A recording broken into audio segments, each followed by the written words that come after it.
myš Hama, ktorú dneska budeme recenzovať. Dobrý deň, dámy a páni, ja vás vítam u nového videa. Dneska budeme tu recenzovať túto Hamu, túto myš. Keby ste sa čudovali, že moment, zastrikam ja, že čo je tam, tak som si poznačil, že to stálo 3 €. Áno. A kúpil som to v Tesku. Aj tak, toto video nie je žiadna spolupráca, ja som si ten produkt sám kúpil a ho budem aj využívať. Takže, ideme na to. Takže spredu nič není divne, proste len Hama, myš, koľko je dlhý kabel. Toto není bezdrátová myš, preto stála 3 €. Tu nám máme napríklad niečo o tej myši.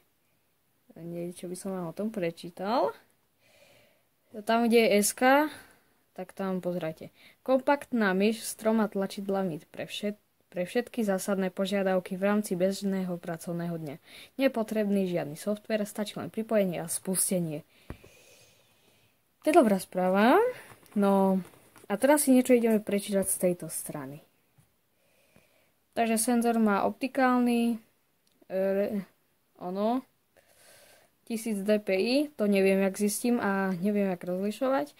Operačné systémy Windows 10, 8, 7, prečo tam není Vista a XP? Neviem. macOS 10.10 alebo vyššie a USB-A.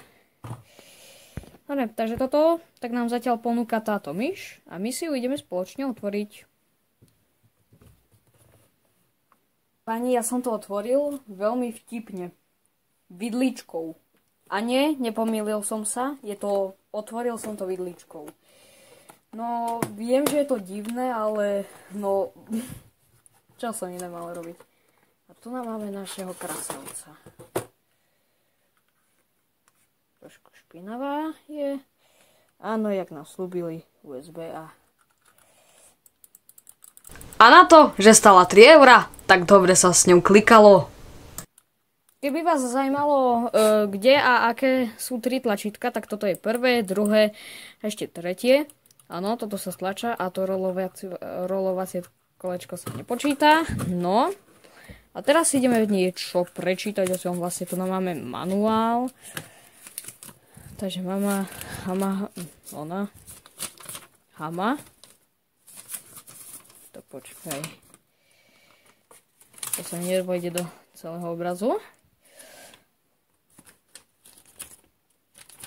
Toto je poprvýkrát, čo vidím zbytočnú vec.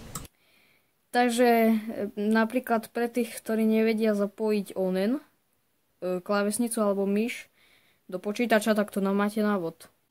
A toto podľa mňa není USB, ale skôr HDMI. Nemyslíte? Viem, zbytočná vec. Ale...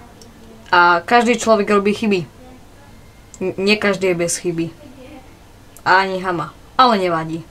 Ale ešte, že to tu máme. Pretože keby sa tu niekto objavil, tak jemu to môžete doporúčať, no.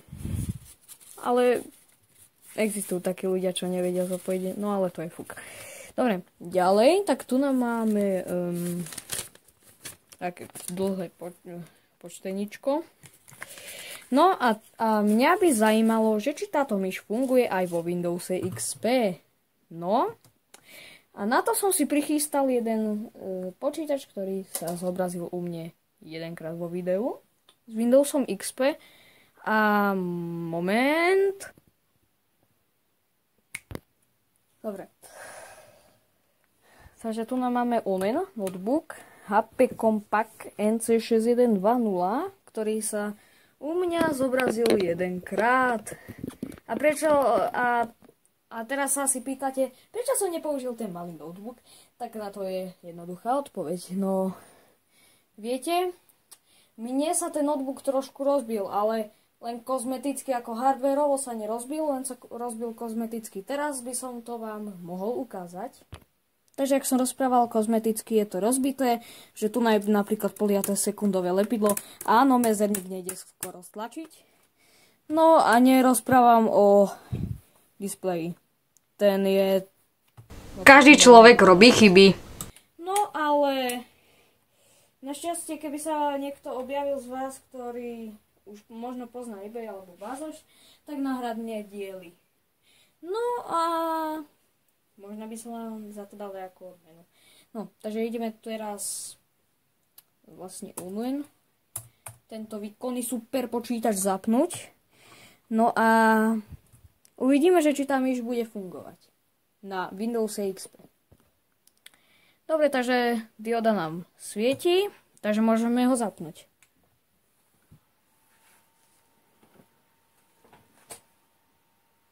V tomto počítači je Intel Pentium M. Notebook drive. Taký Windows XP. Trošku vám to dám bližšie. Tak. Windows XP je jeden z najväčších legend.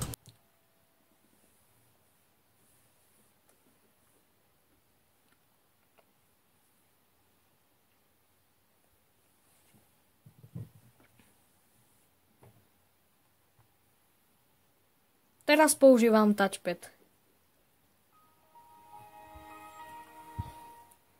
Dobre, takže myš, tak máme tu na, hej. Není najpeknejšie, ale no. Takže ideme to zapojiť. Tak. No a akože nám svieti, ale dobre, už funguje. Start funguje.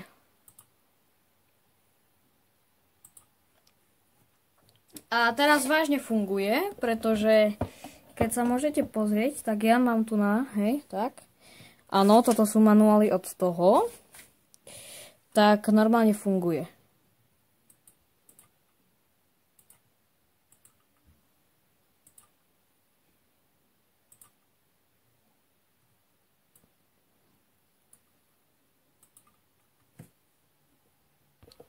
Akože tá plynulosť je rýchla, hej, že len urobím boom, takže možno, že má 1000 dpi. No ale teraz mňa zajímalo, jak to normálne funguje, takže ideme napríklad vyskúšať Excel.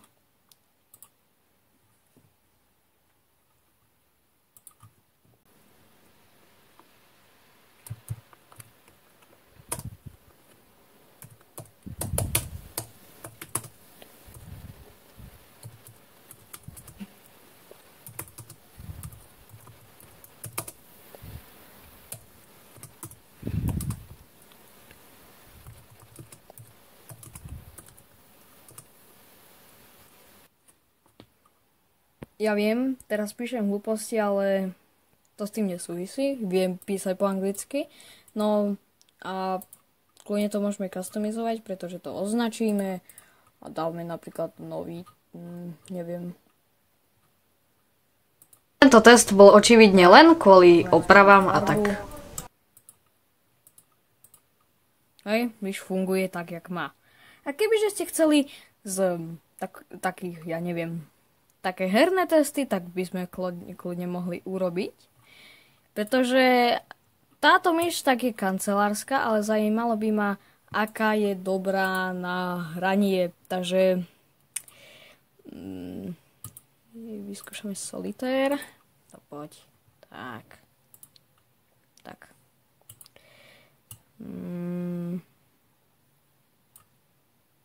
Nikde nejde.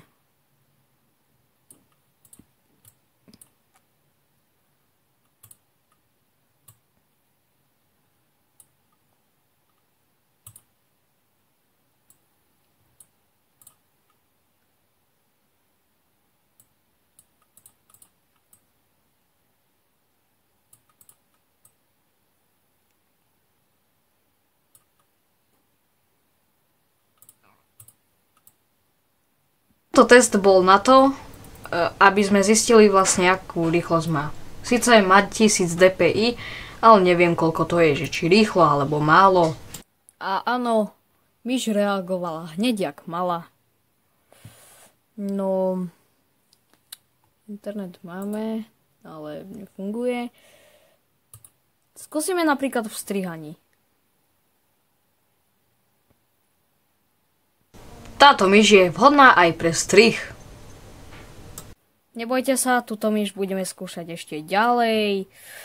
Keby ešte mali nejaký nápad, ako ju využijeme, tak to môžete napísať dole do komentárov. Pokiaľ YouTube to povolí, no.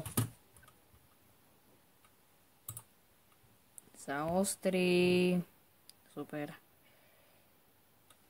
Takže ja neviem, napríklad e-mail. Neviem, že či som registrovaný, ale... Počkaj. Pretože ako pre takú bežnú prácu je... Ešte pre bonus si ukážeme, ako sa niekedy pracovalo v MS-DOS. Je to takové, hej, že... Super, no.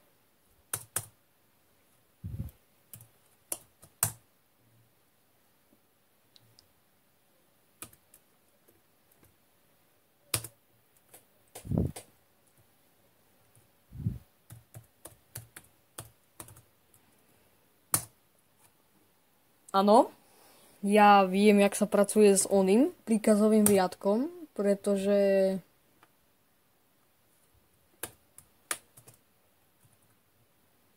ja som s tým skúsený, ja už som aj pracoval s MS-DOSom. A áno, nič tam iné nerobíte, len píšete príkazy. A ono, keď urobíte, no vlastne napíšete tento príkaz, tak vám, no.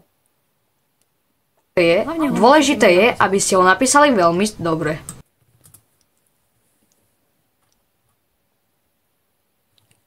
Prečo som napísal die? Dir.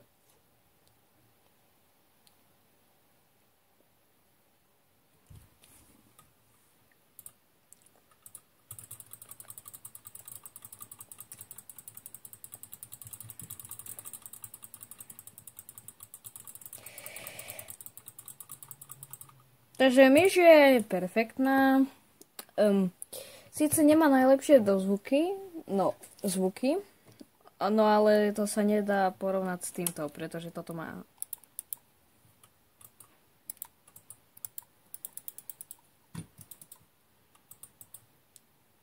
Tento tu na Genesis mi príde hlučnejší, no. Takže... Napríklad by sme to mohli ešte vyskúšať vo hrách, čo aj ešte vyskúšame a vydám to na hlavný kanál. Toto tiež vydám na hlavný kanál, už je to aj vydaté. No, takže ak sa vám toto video páčilo, nezabudnite dať palec hore, odber a zvonček a dole do komentárov napísať. Pokiaľ to YouTube povolí, tak niečo pekného napísať. Ďakujem a dovidenia.